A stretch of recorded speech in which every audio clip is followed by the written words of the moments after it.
All right, so good to have you back. It's still the weekend politics, and with me here on the studio is the immediate past mayor. As a matter of fact, today makes it exactly 1 year since he left office as the mayor of the ancient and the oldest city in Nigeria, and currently he's Director General of the Cross River State Infrastructure Development Agency. I have here with me High Chief Honorable Dr. Efefiong Nda Eke. So good to have you join us, Honorable. Thank you so very much. Happy Sunday, my viewers over there. And I would like to start by saying Happy New Month to you. And wishing you 1 year in office already of His Excellency. Just like yesterday, well, we were up and about that event. I remember that day, 29th May 2023, when His Excellency took the oath to serve his people. But now, let's take a look at the last 1 year.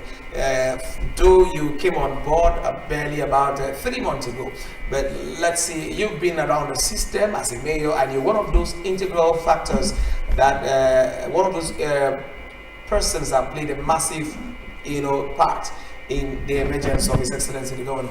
Talk to us. The last 1 year of His Excellency, how has it been? Well, thank you so very much once again on the opportunity granted me to express how I feel about the representation of His Excellency. I am so gladdened, to the extreme, in the sense that what we are seeing straight up is what we canvassed for. Prince Bassio too, the governor of Cross River State, has a political antecedent. Antecedent in the sense that he had represented us, my own local government, when he was in the House of Reps, Calabar Municipal Odubani Federal Constituency. And like I will tell anybody, that record, his performance then, till tomorrow in the history of Cross River State, is not unbeaten. And he did 8 years in the House of Reps, and then further did 4 years in the Senate. Nobody has beaten that record in the political landscape of Cross River State. And that gave us the audacity, that built our control system, the anxiety, the enthusiasm to go into the field and canvass the support for him. And we knew that this man has not just the experience, he has the wherewithal, the contact, everything put together to make a governor. So why can't you just give it to him? And we did all of that to ensure that we have the right peg in the right hole for Cross River State. Today it's just 100, a 1 year in office. You could see the ground noise, the praises left, right, and center. It goes to tell you that there is a direct impact on the society. There is a direct impact on the populace. Look at the transformation in the city of Calabar, and it's taking it like that across the entire state. So for me, it wasn't a failed project we went into. It was a project that we knew at some point was going to transform the entire state and take it to that expected ultimate El Dorado. So I want to say a big thank you to His Excellency for taking up that responsibility and accepting to salvage the state. Absolutely. Yeah. Okay, now when His Excellency won the election, on the 18th of May 2023, and voila, a lot of petitions came up.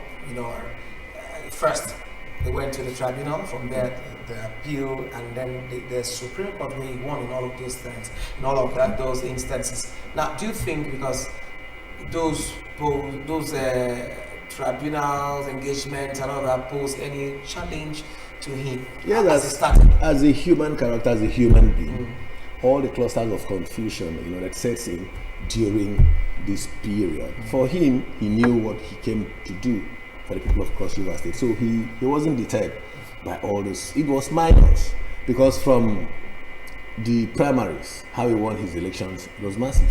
He's been having those records across board, so he knew what he came to do for Cross River State.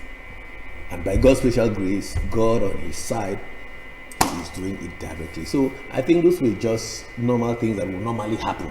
So as a politician, you will know as soon as you win elections, the opposition, whether you win your position with 200,000 votes margin, there are other reasons they can decide to go to court just to destabilize the government. But the Prince Otu I know is a man that has reasonable ideas on how administration is run. So I give it to him, and we'll continue to support him.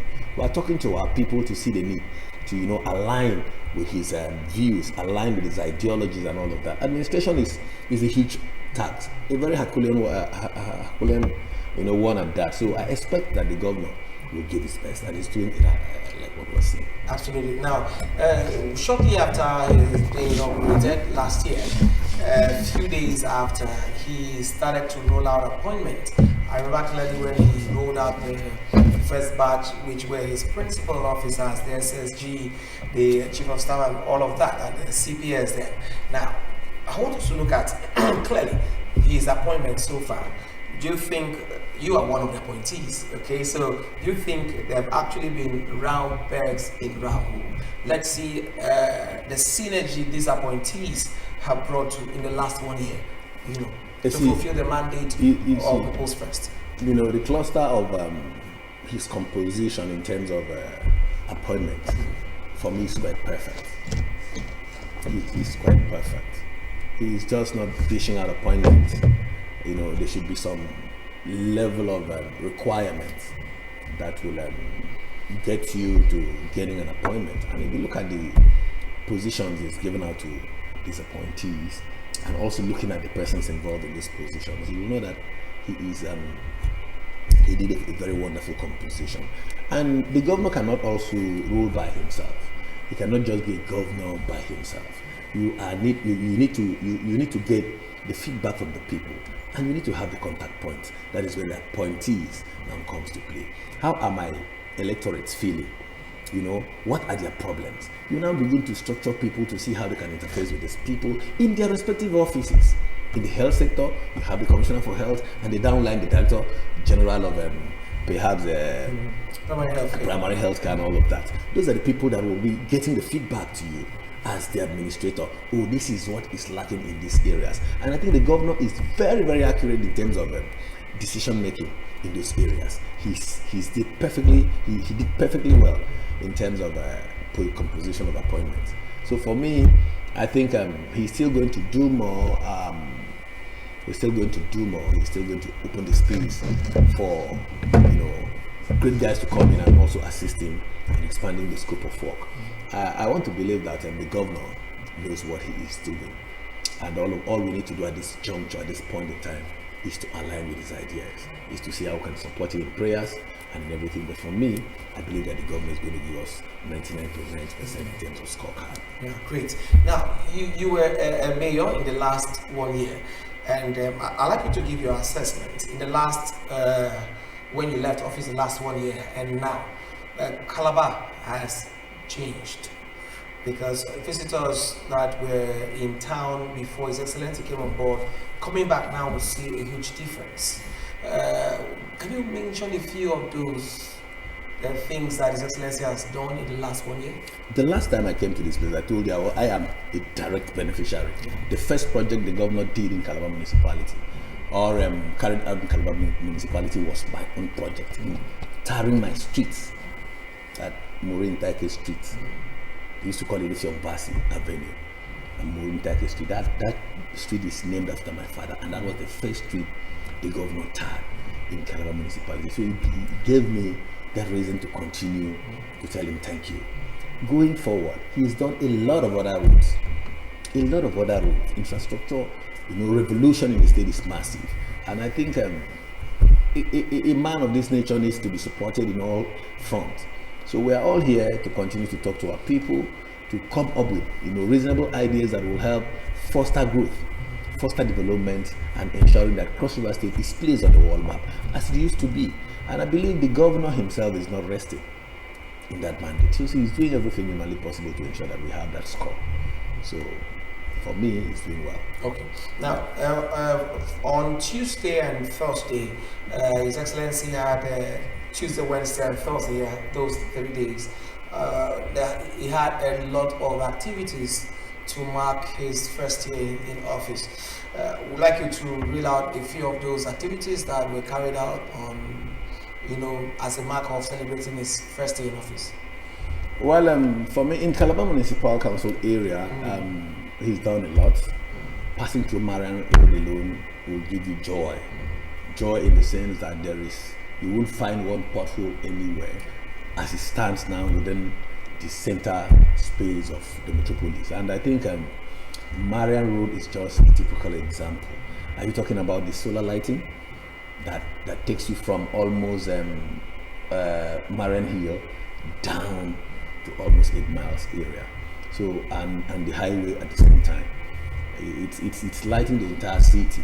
And you know, when a city is being lighted, you are expected to also, it goes synonymously with development. So the name Prince O2 is synonymous to growth, development, and all that reasonable components that will set in and ensure that we have a good drive for the state.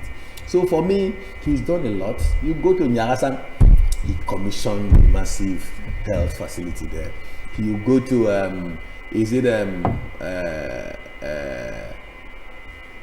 EPZ, that road. Yeah, that's Sultan Road. That is Sultan Road. Dualized so that the heavy duty trucks can now operate with ease. A lot of infrastructure like that. Commissioning of in Waterboard, he just brought in 500 kVA generator. If you go to Accountant General office lighted with about 220 kVA solar powered. So I think the governor is giving us results, whether you like it or yes. And all he needs is just tell him this is where the issue is. He look at it, x-ray it, and before 24 hours, something must be done around that area. So all we need to do is to give him that feedback. Constant feedback. Your Excellency, please look at this critical area. Look at this area. Look at this area. He will jot all of those things down. Direct them easily to those agencies handling it. And all of that. And that is why the man is moving the state with ease. Go to bypass. Bypass yesterday, before today, you don't drive by 9 o'clock, 8 o'clock. By 7, everybody's closed. You don't take that area, it's highway. But now you can drive bypass till 12 in the night, even till the next morning, because of the massive revolution of infrastructure in that area. The road is clean, as decent and beautiful. And he's still hitting it like there will be no tomorrow. So I want to say a big thank you to His Excellency the Governor of Cross River State, Prince Bassey too. He's at the foot son, and he's creating, a result, on the mandate that has been given to him. So I want to believe that he's going to score well. He's starting well. The footage, the takeoff is great. So when you have a great takeoff, your landing also will be smooth. So I want to believe that what he's doing here is giving us a direction that he will definitely end well. Before, during the campaigns, I remember clearly there were some naysayers that Prince Bassey, to His Excellency the Governor, will not do well, will do the biddings of the immediate past governor. Do you think that His Excellency has proved the naysayers wrong? A lot of what he's achieved. Bidding of the former governor in which perspective? For me, government is continuing. What the governor is doing is to see that those infrastructure that were abandoned in the past government from 1999 till there is being reformed, reconstructed, and put to work, because there were a lot of projects like that were abandoned in different areas of the state. So the governor is just busy trying to get those infrastructure at work. And that is what the government is bent on doing. And if we are able to put all of these infrastructures that were abandoned at work, operational, the state will definitely have some reasonable amount of employment. The state will work by itself. So what the governor is doing is the complete alignment and making, that statement that government is going to continue a reality, then shying away from that responsibility. You cannot begin to come up with new principles and forgetting that you need to align with the past government. So I give him 101% for the score. Okay. Now, a few days from now, as a matter of fact, 3 days from now, you're going to be 3 months in office. Mayor, let's look at your office as we have just entered the second phase of His Excellency's second year in office. What do you think Cross Riverians should be expecting from the Cross River State Infrastructure Development Agency? Well, all I need to preach is a very simple gospel. I align completely with the ideas, with the ideology of the government. Government is a system. This system is a progressive system at that. So I align completely with the ideas of the governor. All I need to do is, if I have my own idea, I will come and share with him, Your Excellency, this is what I think we should do in the area of infrastructure, which I know if those ideas you can, all His Excellency wants is for you to be able to convince him. Oh, Your Excellency, this idea is fantastic. I think if we apply this, it can go a long way. We can do this, we can do this, we can do this, and we can do this. He's one man that has his ears open at all times. He doesn't shut his doors to you when it comes to coming to sell ideas to him. And I give him 101% to that effect. I believe that the governor is a listening governor. The governor is the governor that has a listening ear. So all I will do is talking to my people to also give me, the areas at which they want my intervention in terms of infrastructure. I will also negotiate it in favor of the populace, because there is no how you will twist infrastructure. Infrastructure is componential. It comes in different ways. You have road infrastructure, you have normal structural infrastructure, you have water infrastructure, you have stomach infrastructure. The governor is bent on giving to the people.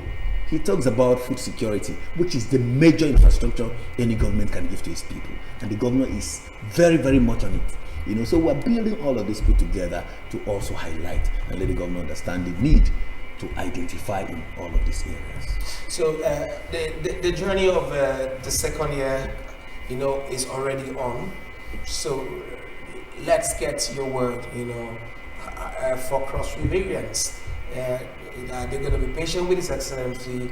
What do you want them to do as the state has just moved into the second year? I don't think I have any reasonable message for my people, because they have seen it with themselves.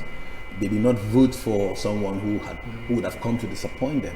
They actually voted for a result-oriented personality and has shown results in just a span of 1 year. There is no governor whatsoever, even if you were born from direct from heaven, that will do magic more than what the governor. Considering our very lean resources that is coming to the state, the man has tried much as possible to pay debt, also tried much as possible to manage these resources. It's not easy. If you want to look at what the state has as resources, and including revenue generation, we are almost the poorest in the entire 36 states. But the governor is managing to ensure that we come out from that doldrum, we come out from that relegated position as a state to that ultimate El Dorado. So I want to give him my own continuous support. I will keep talking, I will keep campaigning, because I know that when we're in the streets, or when we're on the streets campaigning for His Excellency, we did not use our party. We're campaigning with the name of Prince Bassey O2, and that was what actually gave us the results for Calabar Municipal Council area. And I believe the thing trickled like that across the entire state, because at that point in time, there was no need talking about the party when we had a credible candidate with a clear-cut, a clear-cut political antecedent. So we just dwelled on that, and then used that to propagate and ensure that he won his election. So for me, Prince Bassey O2 is my mantra. The people's face governor, is just the people's face governor. So he is doing his best to ensure that people are being reached out upon. He is doing his best to ensure that the low of the low is getting something on this government. Let's get your congratulatory message for His Excellency. Your Excellency, once again I remain Dr. A.K. Fifiong Nta. You are own Director General, Cross River State Infrastructure Development Agency. I want to say a very big congratulations to you for the love you have for your people, for your 1 year in office, for your stamp of record, for your outstanding performance in 1 year, in just a span of 1 year. I want to say, may the good Lord bless you, may the good Lord strengthen you, may the good Lord expand your cruise of ideas, may the good Lord also strengthen your dear wife, our lovely mother, Queen Essential, lovely Queen. We say, may the good God bless all of you, bless Cross River State now and forevermore. Amen. Amen. Thank you so very much there, High Chief, Honorable Dr. Indeed, I think I need to add evangelist there for you. High Chief, Honorable Dr. Fifiong Nta, the DG, Cross River State Infrastructure Development Agency, and immediate past mayor of Calabar. Thank you very much, sir, for your time on the show. Thank you. We'll sure still have you around us, to give us updates on what your agency is doing. So this is where we bring in weekend politics to a close. Join us again next week, God willing. And we just want you to know that June has just started. go all out and conquer the month of June with positivity and shun negativity, because what you think is sure what will get to you. My name is Joseph, and have a splendid evening. Bye-bye.